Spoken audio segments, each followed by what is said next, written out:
Se qualquer pessoa desejar para esclarecimento, no final, estamos às ordens, ou os respectivos meios estão aqui, tanto aqui como lá, para essa finalidade. Mas na quinta-feira, nós estaremos realizando uma reunião especial. É o nosso dia de conversando sobre Espiritismo. Nós estaremos fazendo uma análise da possibilidade de vivermos Jesus na atualidade. Será possível que neste mar, nesse tormento dos dias agitados, nós podemos ter as lúcidas e manifestações tranquilas da praça da Galileia? Será possível voltar a Nazaré, aquela cidadezinha que afinal é um pequeno muro, nem consta até o nascimento de Jesus da Bíblia? Flávio José, o historiador do povo hebreu, classificou 60 cidades da Galileia. E os historiadores também hebreus classificaram 30.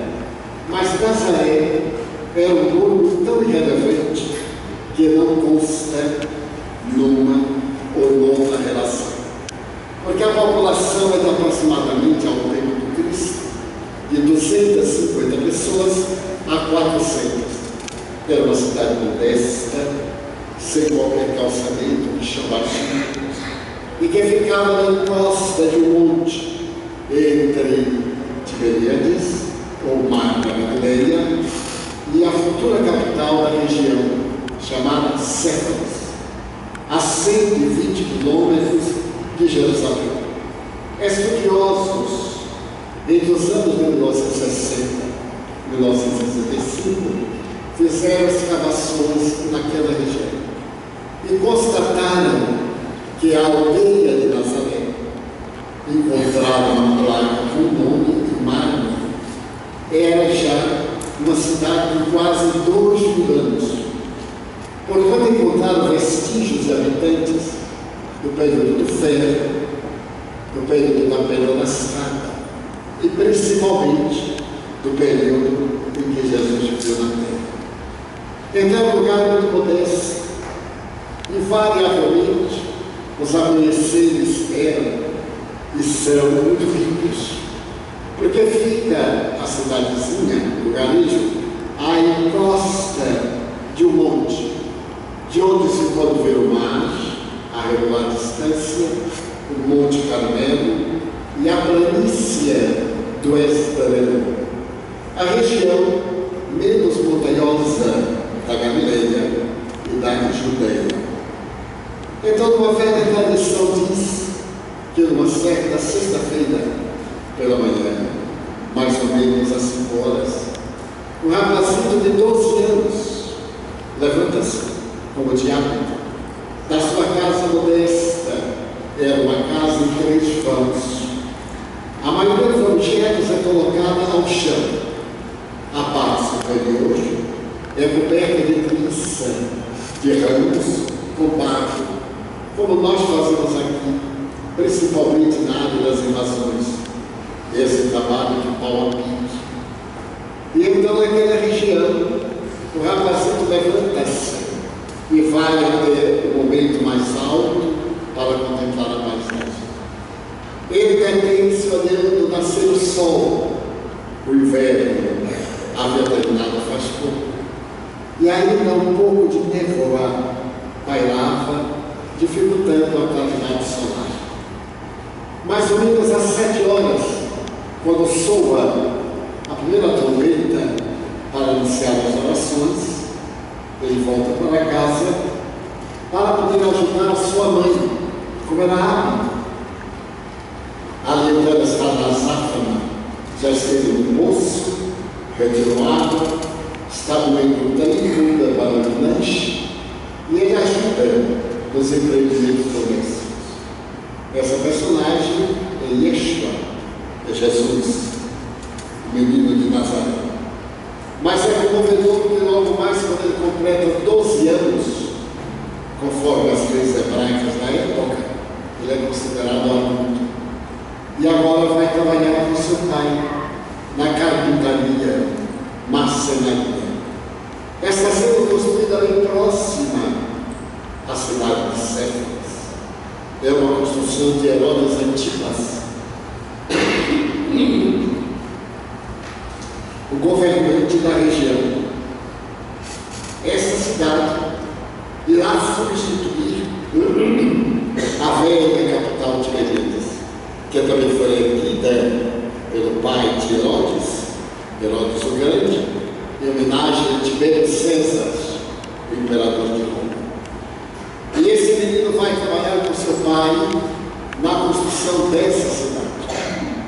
A profissão marceneiro carpinteiro era muito nobre entre os hebreus primitivos. Era da tradição a pessoa fazer o seu curso normal na sinagoga, alfabetização, uma pequena prancheta coberta de cera com estilete para poder aprender o alfabeto. Depois a memorização do Pentateuco, os 5 livros básicos, e já numa idade mais avançada, os estudos mais profundos da lei, da tradição dos profetas, da história, algumas informações de matemática, provinda dos árabes, um pouco de filosofia provinda dos gregos. E então Jesus ali trabalha com o mestre. É o começo mais importante da sua vida, porque nesse anonimato que vai durar 18 anos, depois que eles vão a Jerusalém, na festa da Páscoa, e ele desaparece da multidão, somente iremos ter notícias, mais ou menos por volta do ano 28 da nossa era, quando ele aparece na sinagoga e desenrolando o pergaminho. Ele então começa a falar com uma profecia de Davi. E naquele momento em que ele está falando sobre a profecia, levanta-se um homem da pequena sinagoga.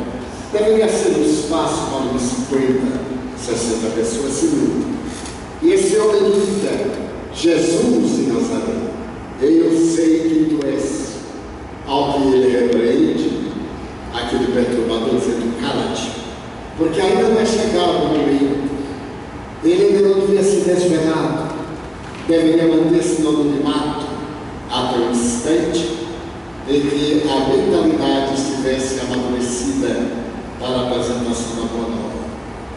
Então, muitas vezes, pensando nesse muro, na sugerência desse lugar, de onde ele sai para revolucionar a terra, vivendo hoje um mundo convulsionado, as facilidades e dificuldades, é inevitável que nos ocorra a pergunta: será que nós poderíamos viver ainda ingenuamente como as crianças que ele toma como modelo da inocência? Será que nós podemos viver realmente em fraternidade diante de tanta traição, de tanto socorro, de tanto desrespeito aos códigos humanos, de tanta falta de amizade, até mesmo de desinteresse de uns pelos outros? Vemos uma pessoa sendo assaltada, assassinada, e somos recomendados a ir adiante, porque o problema não é nosso. Deixarmos acontecer o mal, que cada vez torna-se mais audacioso, mais atrevido, ceifando mais vidas. Então, será possível isso? Do ponto de vista sociológico, no global, é provável que não seja essa a época. Dia virá, não muito longe, mas dia virá, em que a terra estará completamente renovada. Vemos a terra calcinada pelo verão, pela crestia, e quando chove, a bênção da fartura. És toda a natividade da graminha verde, dos grãos adormecidos, dos pedaços de madeira que guardaram a seiva na raiz, e tudo reverdece. Então não temos ideia daquele período cruel, tão difícil, que foi o período da seca. Assim também esses dias difíceis, de tanta dor, irão passar. Mas cabe-nos apressar a hora dessa mudança,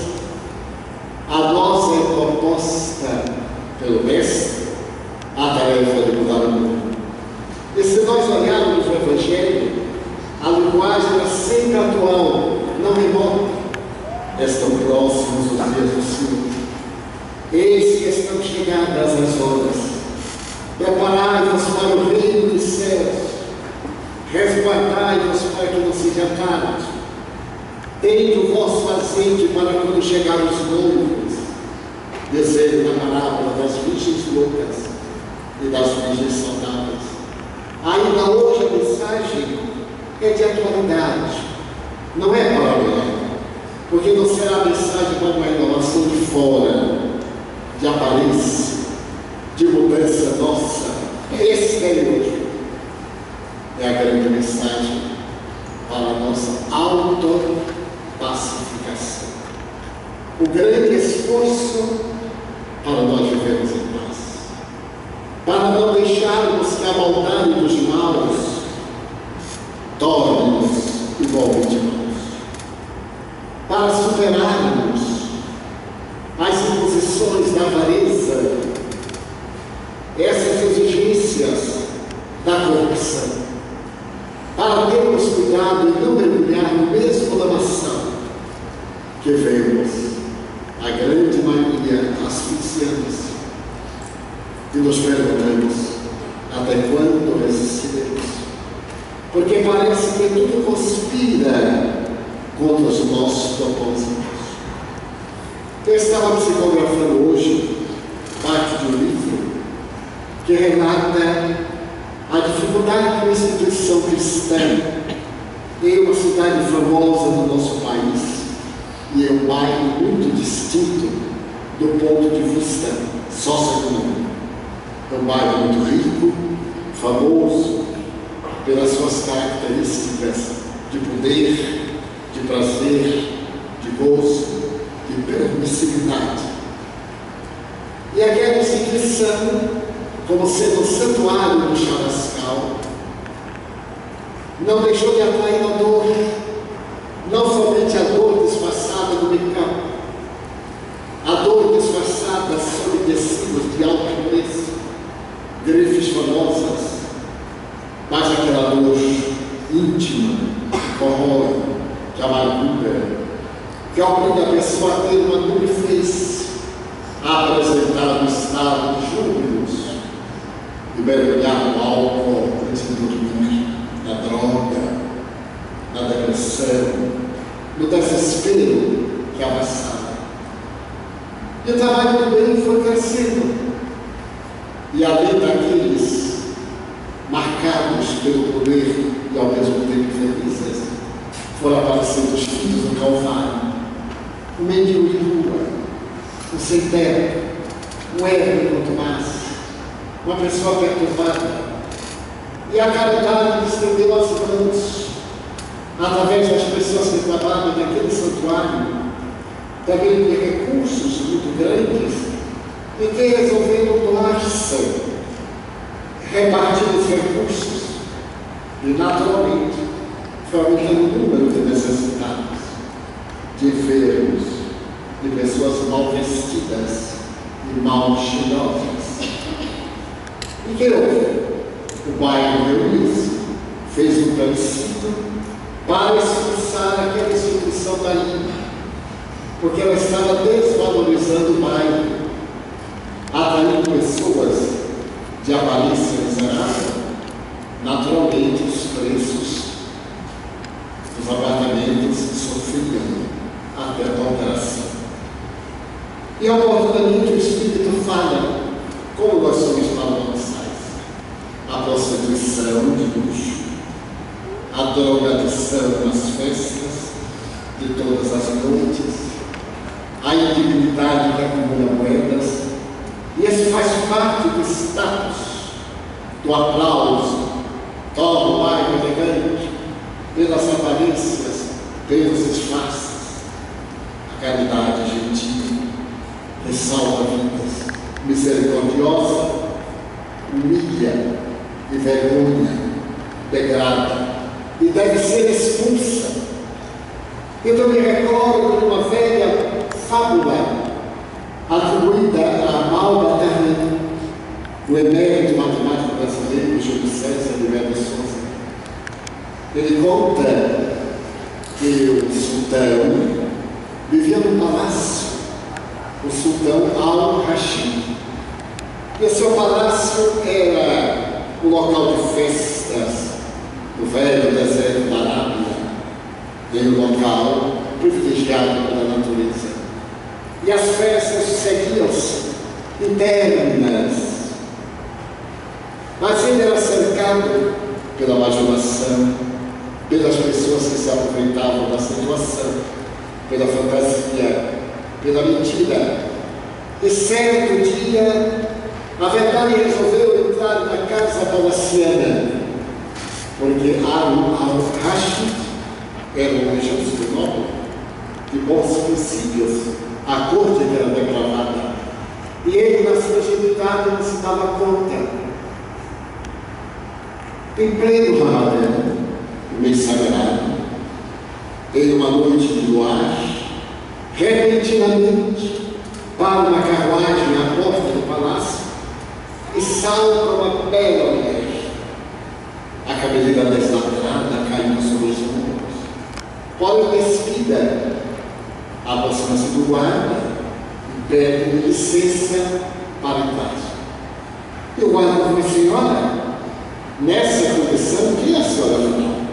Ele diz: a sua verdade.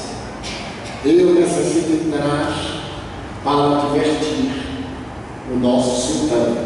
Mas assim, sim, assim é a sua verdade. A verdade não se aborda. A verdade é nua, é dura. Ele diz: mas eu não posso permitir. E ela insiste, pede que ele vá consultar o grão-vizir, o ministro. Ele vai e apresenta a questão. O grão-vizir diz: está louco? A verdade está aqui. O que será de nós? Seremos execrados, expulse-a. Coloque os mastins, faça que ela saia fugindo dos nossos campos. Aqui não há lugar para a verdade. E a verdade foi expulsa. A festa continuava exuberante. E a verdade foi para o oásis próximo e começou a pensar. Era necessário advertir aquele homem bom. Era necessário despertar aquela gente iludida, anestesiada pela ilusão. E ela que faz? Toma trapos, vestes, enrola-se no chão, suja a aparência dos cabelos. E agora vem novamente, acerca-se do portão de entrada. E quando o jovem guarda vê aquela mulher de aparência tão desagradável, pergunta: mas quem é você? Eu sou a humildade. Mas o que isso quer dizer? É que eu desejo falar ao rei. Eu quero dizer que a vida não é somente esse banquete de ilusão. Isso passa. E eu desejo falar com ele conforme eu sou. Eu sou essa promessa de esperança, a humildade. E os jovens fazemos. Nós temos convidados especiais de várias nações. Nós temos o que há de melhor da região, e hoje é o dia de Ramadã. E a gente vai falar com o grão-vizir. E o soldado, na dúvida, foi naturalmente perguntar ao seu amo, que ele disse: a humildade.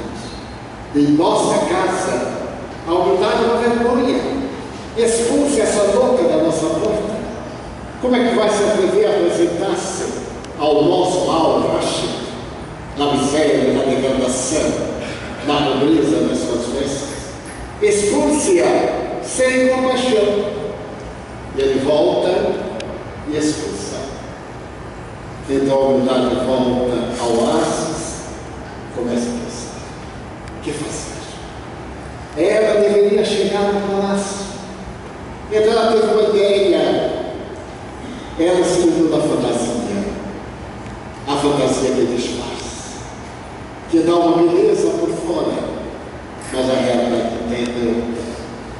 E com seus poderes pessoais, ela então prepara uma carruagem com corcéis brancos e fogosos, com um excelente condutor, adentra-se com uma fada, uma princesa, e a carruagem para festivamente, iluminada por linternas mágicas, à porta do mesmo palácio de festa.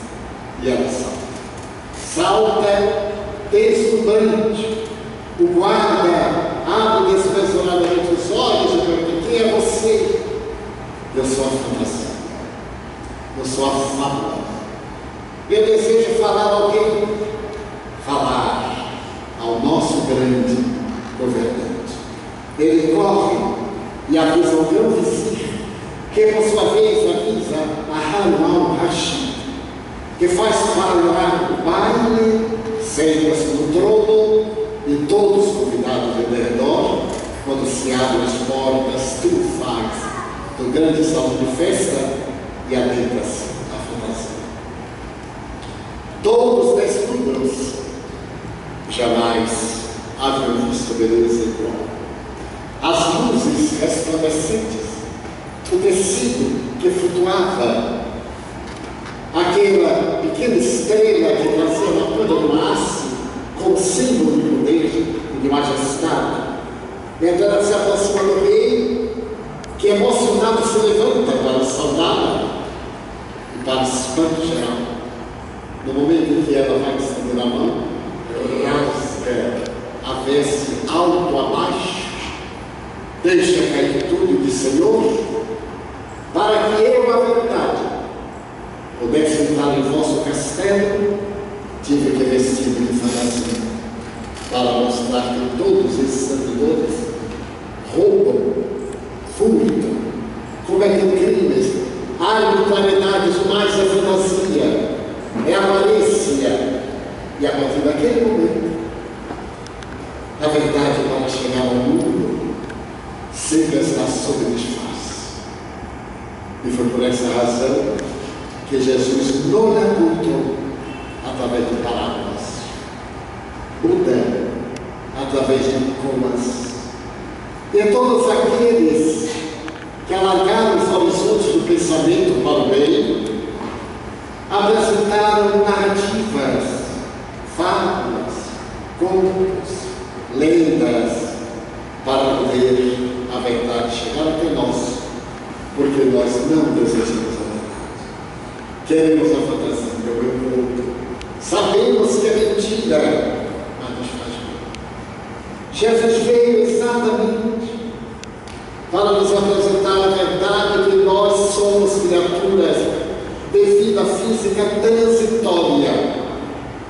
Todos nós vamos morrer e vamos enfrentar a verdade, que se chama a consciência. Todos nós iremos despertar naquilo que somos e não naquilo que disfarçamos.